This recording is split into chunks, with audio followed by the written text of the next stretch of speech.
দেখেন প্রিয় দর্শকরা, ভাই ও বোনেরা, আমার আব্বু বানিয়েছে। এটা সম্পূর্ণ এটা আমার আব্বু বানিয়েছে নিজের হাতে। এটার ভিতরে বাচ্চা আছে, আজকে আপনাদের দেখাবো। এই দেখেন,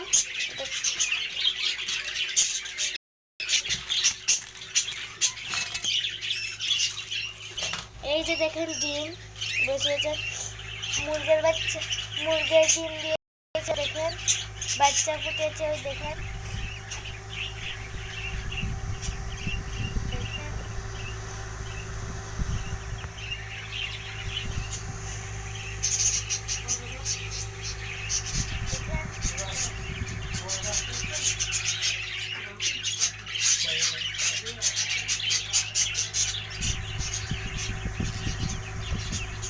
যারা এই ভিডিওটা দেখতে লাইক ও সাবস্ক্রাইব কমেন্ট করে জানাবেন কিরকম ভিডিওটা হয়েছে।